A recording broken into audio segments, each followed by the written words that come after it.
when I lay my burden down. I leave no mourners outside my window. Put my body in the ground, because my spirit will be free at last. There are a few songs on my album Lantana that deal with issues of faith. One of those is Lay My Burden Down, which is a classic gospel tune, or at least I designed it that way. When I lay my burden down. I learned most about folk music through records. My parents' Newport Folk Festival records and the Kingston Trio and Odetta. My father often had me sing harmony with him on a lot of different gospel tunes. I grew up in Canton, Mississippi. It's a small town in central Mississippi. I grew up in the same house from birth until I left to go to college. Went to church on Sundays. I was in Girl Scouts. I went to the same school from kindergarten through 12th grade, and all of that was quite normal, except for the fact that the town was completely segregated, and there was nothing in my life that associated with about 75% of the population of that town, which was African American. That dawned on me through time and has definitely made my growing up experience very bittersweet. Racial issues, gender issues, those are the issues I get to think about in my songs.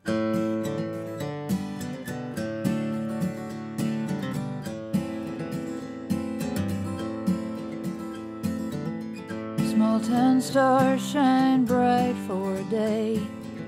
The moon lights up a watery grave. Woods move in the nighttime breeze that lives from the lake through the trees.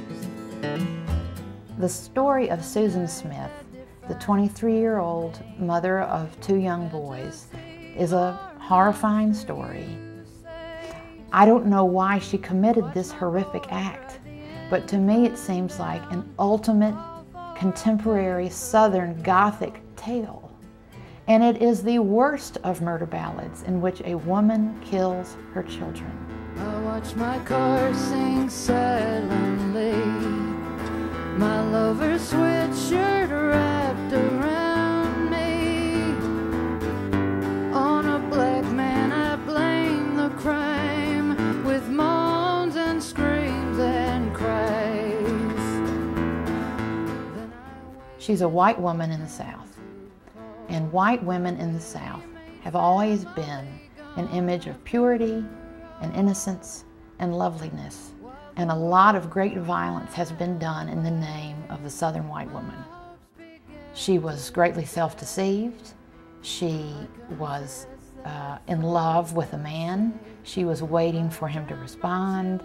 She was remembering when she was a child with her father. She was angry that dreams don't come true. At me in this paper gown. Long ago I used to be a little girl on my daddy's knee. Dreams light like diamond rings, babies and pretty things.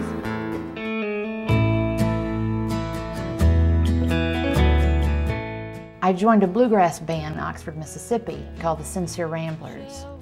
We sang lots of country blues, classic country, bluegrass, old time.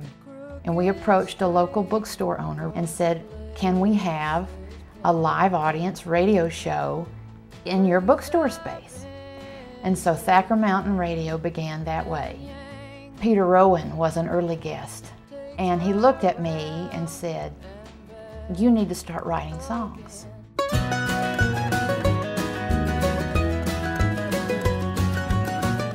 When I moved to Austin, and I was afraid, I was afraid of that big city. I'd never lived in a big city. I slowly ventured out every day just a little further from my little apartment.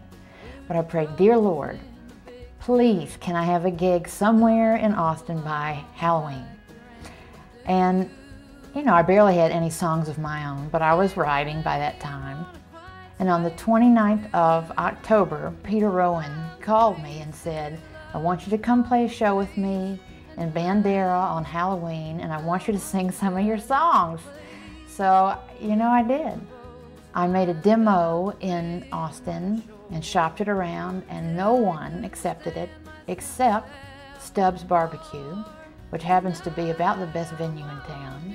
Soon after my album Twilight came out, I received some good reviews in the newspapers, and sure enough, I won Best New Artist at the South by Southwest Austin Music Awards, which was hysterical because the year before, I couldn't afford to buy a wristband to go to South by Southwest at all.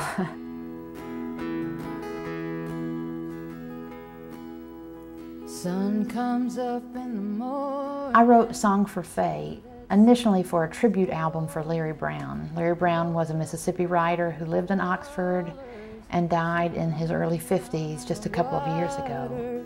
I don't know about heaven, but I put in my dollar.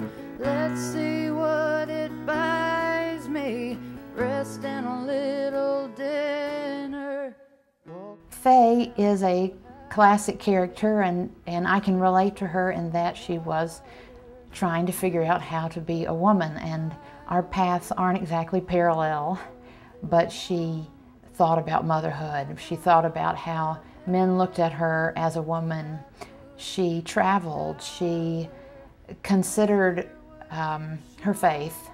She didn't want people to stop her until she got where she was going. I don't know about heaven, but my purse is on my shoulder.